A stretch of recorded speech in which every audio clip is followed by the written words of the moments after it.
So the first day at the Minnesota Duck Summit was great, but we'd be here forever if I went all over all the first day as well.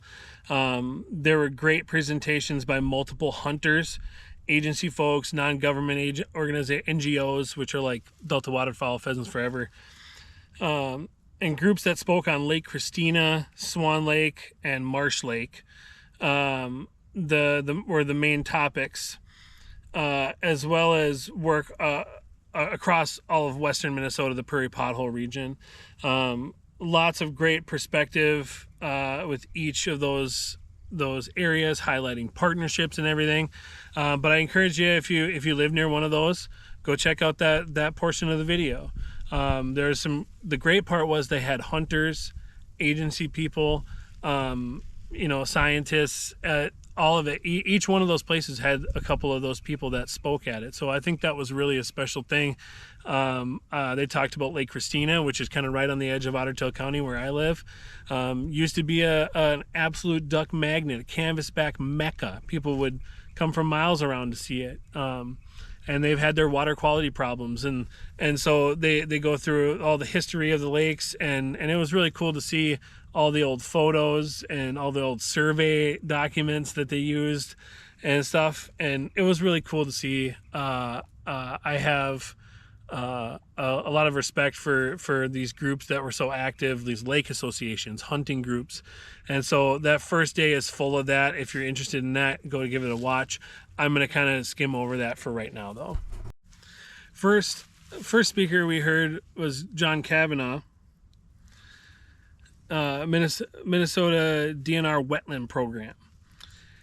They restore and enhance wetland habitat on new and existing WMAs with a focus on small wetlands like less than 50 acres. All of this is funded through the OHF, the Outdoor Heritage Fund. They do things like invasive roller cropping, which they did here on Copeland WMA, South Fergus Falls. If you want to go check one of those out, it's a great thing to open it up, especially for migrating waterfowl. That's the invasive cattails that grow in really thick. They created this program, the Minnesota DNR Wetland Program, has created and restored 4,400 acres of wetland in the last 5 years. And that's not to mention all their partnerships with not NGOs. So great program that this guy is on. Again, there's no reason to be bashing the DNR for bad duck numbers and bad duck hunting. They put the work on the ground, I promise you. Then Saban Adams from the Minnesota Director for Pheasants Forever stepped up and talked about how they work with these other agencies.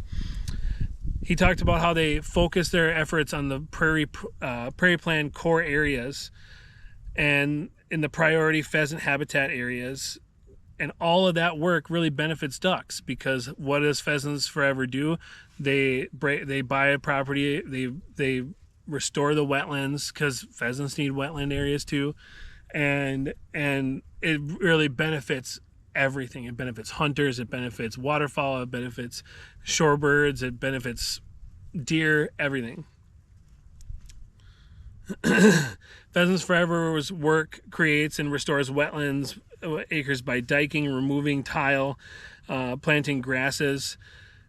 Pheasants Forever also showed in this presentation how they focus their land acquisition in areas with existing habitat, like other public lands. They also do a lot of work on WMAs. They do work alongside and for the DNR to help offset the cost of management of those acres.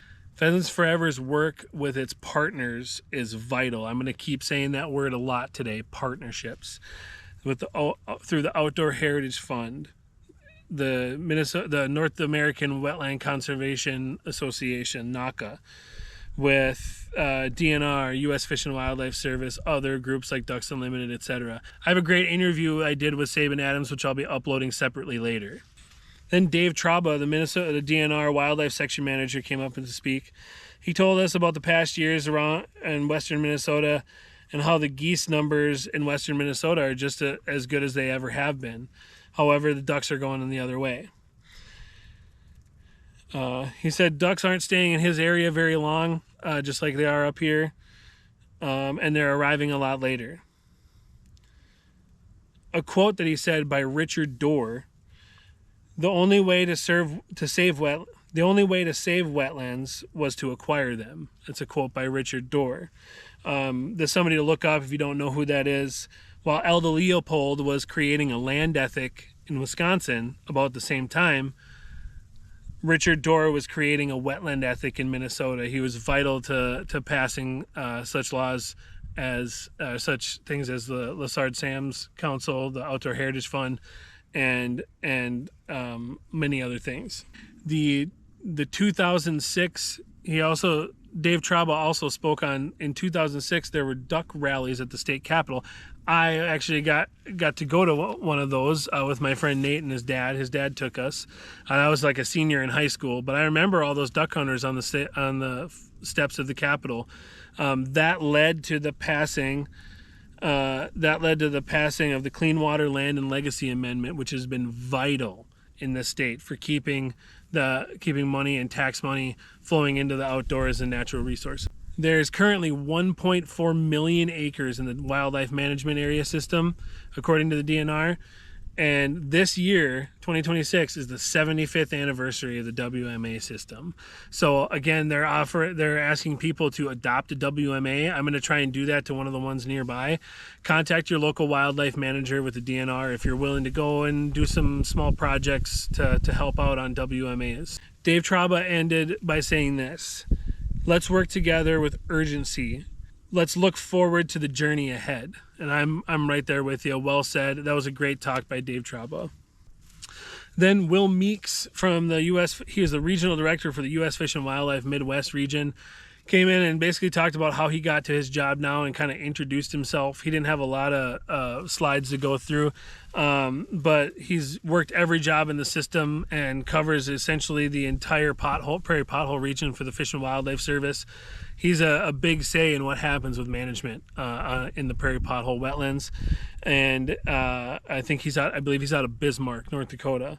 But he said, again, he reiterated what everybody else was saying: we can only do this work through our partnerships. Dave Zentner, a writer from Duluth, came up and to kind of put an end on the morning session. He said, "We can only do better together. We can dream big dreams. Use that focus on the Clean Water, Land, and Legacy Amendment that's coming up for vote again in 8 years. What a big dream that first one was. Let's start on the next one right now." And I'm all for it. We do need to start making a plan. 8 years is going to go by like a blink of an eye in today's world. So if you're concerned about that, again, I'm going to reiterate: join your local sportsman's club, be involved in Ducks Unlimited, Pheasants Forever. These groups are key to lobbying for us and to helping us out at the Capitol in St. Paul. If you watch any of the presentations on YouTube from the Duck Summit, watch this one. If you're into that sciencey stuff, it has so much information. I'm going to break it down again in another video what all the science I learned was from, what all the results from all the science that we discussed. I'm not going to go too heavy into it, but Dr. Arnold showed us the data that we have reflecting the current mallard population trends in Minnesota, and most importantly, mallards are in decline. They have been since the year 2000, almost 25 years. Population declines are real, but they are not driven by harvest. In fact, harvest regulations have been prudent and have not contributed meaningfully to population declines, he said. So that hunting, that non-breeding season, which includes hunting, accounts to only about 9% of hen mortality, including hunting season. So it's not just a hunting season, but that's another thing that was proposed, is reducing that hen mallard limit from 2 to 1. So it's just something to think about. Their priority with the Delta Waterfowl Foundation is to restore refuges. That's their biggest priority. Refuge areas, the habitat quality is slightly declining over the last few years, but their priority is to get that resting area, that undisturbed areas, make sure those are operating to their fullest capacity. Their focus is on restoring those refuges. They also recommend aim for drakes, and when you harvest a hen, make sure you report it. If you do your surveys, make sure you report that you shot a hen. And especially if you shoot a banded hen, make sure you call it in. Mallards have been declining. He also mentioned that mallards have been declining in the southern states of the United States too, and really that is in a large part due to the fact like northern states aren't producing as many anymore. So we can help out the whole entire country's duck hunting by increasing our habitat and our quality of habitat. Bruce Davis, he's a wetland wildlife research group leader, came up and talked to us about wood ducks in Minnesota. Minnesota, Wisconsin, and Michigan are vitally important to wood ducks. The highest density areas in North America are those three states. They breed all the way across the flyway, which is something I didn't know, all the way down to Louisiana. Band recovery on wood ducks, and especially hen wood ducks, is low. Hen wood ducks band recovery is like less than 5%.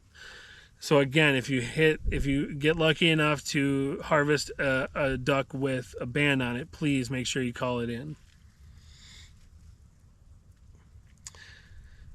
47%. Here's a fun fact: 47% of the banded wood ducks that are harvested in North America, 47% of them are harvested in Minnesota. So that's your best odds to shoot a banded duck. Through a study in the Chippewa National Forest, which is in northern Minnesota, they came away with 3 species of trees that are used the most by wood ducks who are cavity nesters. Quaking aspen, sugar maple, and northern red oak are the highest importance in Minnesota, and we are full up here where I am of all 3 of those, especially maples. And also the fact that there can be that on average, from where a wood duck nests, on average, so that's not the farthest or the shortest, on average they nest within 700 yards of water. So there's no point in setting your house up in the middle of a dry field, basically. We have ours about 20 yards from the water. Wild rice with forest nearby is key habitat. That's exactly the pond that we're sitting on here today. Now, there's a lot of these in northern Minnesota all over the place, and nesting cavity trees are going down in these studies. Just like a lot of species, ashes, elms, a lot of those species are dying off in our forests due to invasive, diseases, and hopefully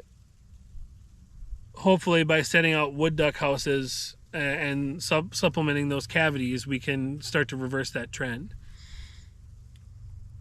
But we need to protect old growth forests like this that have these isolated wetlands that have wild rice. That is the best wood duck habitat can get. Heath Hagee with the U.S. Fish and Wildlife HAPIT, which stands for Habitat and Population Evaluation Team, spoke about habitat conservation in the prairie pothole region. He talked about that he covers the whole prairie pothole region. 50 to 70% of the continental population of ducks is bred in that area. So that's North and South Dakota, eastern Montana, all the way up into Manitoba, Saskatchewan, and western Minnesota. That whole stretch is the prairie pothole region. Again, small wetlands are their priority. We're going to say it again. All these agencies say the smaller wetlands are the priority. The less than 2 acre wetlands, again, are 3 times as productive for nesting birds. Across the prairie pothole region, this program protects 30,000 wetland easements equaling 1.7 million acres. They also have 7,000 grassland easements accounting for 2.1 million acres. That contributes to an estimated 2 million breeding pairs of ducks. Minnesota itself, the prairie pothole region in Minnesota has lost 3.5 million acres of wetlands. But this program has 142,000 acres of wetlands and grassland easements, accounting for 53,000 breeding pairs of ducks in the Prairie Pothole region in Minnesota. If you want a cool map, look up the thunderstorm map by HAPIT, by the U.S. Fish and Wildlife Service. It shows you where all the ducks are breeding, and it just looks like a thunderstorm rolling across the Dakotas. Then Tom Kerr, the U.S. Fish and Wildlife Service area supervisor, came and spoke about the National Wildlife Refuge System. Their lands equal about 240,000 refuge acres and 350,000 waterfowl production areas. And again, I'm kind of rounding those numbers just a little bit to make it easier. Habitat management that they do is constantly done through grazing and prescribed fire. 98 cents on the dollar. 98 cents on the dollar comes from your federal duck stamp, goes to the Migratory Bird Conservation Fund to purchase and protect land like this. The focus in Minnesota is on acquisition of prairie wetland complexes. In Minnesota, in 2025, 7,000 acres were protected, $12.1 million obligated, 12,000 acres of upland habitat and wetland restoration in the last 2 years. That's incredible. And I found out that most of their restoration work, I found out, happens right here near Fergus Falls. Then Dave Trauba came up and spoke again. He said that all DNR wildlife work is funded by the Game and Fish Fund from license dollars. If you don't know what it is, look into the Pittman-Robertson Act. The last change to that was $4 for a deer license, and that was 8 years ago. So license fees haven't really gone up. The taxes haven't changed on that. Specifically, he talked about buying your waterfowl habitat stamp. When you buy your Minnesota state license, you get a tag, or essentially you get it on your phone, but make sure you spend the extra, I think it's $5 to get a stamp, and it's a great collector's item to have year after year. It's the actual stickable stamp. Start a collection, whatever you want to do. I got mine going. I still have every one I've ever owned. Sitting in my safe for safekeeping. Someday I'll make something out of them. But buying that now, you have to spend that extra money, but that money just goes directly into wildlife habitat. It's really important. Buy your actual duck stamps. He told us that in western Minnesota, their newest challenge is, and there is a competition from wind energy. They're taking up lots really fast and easements, and he expects that to only increase, and if not double, in the next 5 to 10 years. Dave said waterfowl hunters have always led the way. From the Save the Wetland program to the Clean Water Land and Legacy Amendment, both are conservation milestones. Habitat is the reason why we did it. Read the Duck Action Plan if you haven't before. It's a great document that outlines it all, but duck hunters were at the core of that. We need to focus on gains, not losses. Habitat is a long-term process. Strong conservation titles in the Farm Bill is what he talked about, which I'm echoing. And the U.S. Fish and Wildlife Service Migratory Bird Program funding and legacy amendments are vital to the work that he does year in and year out. So again, very important that we focus on those as they come up for vote. Then John Lindstrom talked from DU. He's the manager of conservation programs, and he basically gave an outline of their ideas of the North American Waterfowl Management Plan, how they manage their acres as a whole across the country. In Minnesota, the Ducks Unlimited in Minnesota has a small wetlands team. Again, small wetlands, what do you know?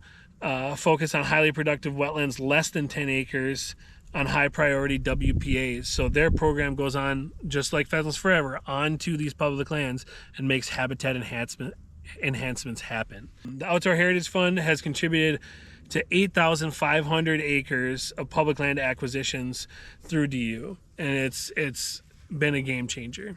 And lastly, Joe Pavelko came up and spoke from the Lessard Sam's Outdoor Heritage Council. He's the assistant director, and spoke about the Outdoor Heritage Fund. This was passed in 2008 with a 25-year life cycle, which expires in 2034. Again, we only got a couple years to kind of focus on that. 0.3%, that's all it is, of sales tax goes to the Clean Water Land and Legacy Amendment. Four dedicated funds: clean water 33%, Outdoor heritage 33%, parks and trails 14%, and arts and cultural heritage 19%. And again, I'm rounding those numbers. Approximately $170 million annually goes into the Outdoor Heritage Fund in the state of Minnesota. The Clean Water, Land, and Legacy Amendment requires the Outdoor Heritage Fund to protect, restore, and enhance wetlands, prairies, forests, and habitat for fish, game, and wildlife. So those dollars have to go to those things, conserving habitat. It's vitally important to what we do and what we want in the future. So basically, what I learned from all this is that the dollars us hunters spend on licenses, on guns and ammo, outdoor equipment, you name it, hunting equipment, the money that we donate to these organizations like Ducks Unlimited, Pheasants Forever, Delta Waterfowl, being part of our local sportsmen's clubs, memberships, and doing those things, are all of it's being used very well. We have proof right here. Go look at the research. But the research is also going to tell you that even though we're putting all this money and all this time and all this effort into acquiring and maintaining habitat, the needle is still moving the other way. So being a member of those things, even if you don't go to every meeting, just be a member. Most of these are like $30 a year. I know it can be expensive, but do a couple of them that you feel have a good track record and something that you believe in. Your small donations to these groups are vital to the future of the scientific approach of waterfowl management. Again, I'll have another video coming out soon explaining all of the science and all the data that the presenter spoke on. Look for that soon. Lastly, please go out on YouTube again and search for the Minnesota Duck Summit 2026. It's worth it if you care about waterfowl, wildlife, and water. Thank you again for all the involved. Look forward to helping the process next time around. From the old duck blind up near Pelican Rapids, Minnesota. From the old duck blind, from me to you. Thanks for listening.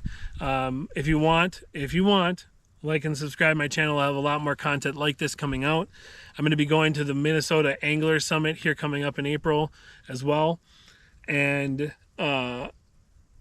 if there's anything that you want to, if there's any topics you want me to cover, I'm all ears. Let me know in the comments.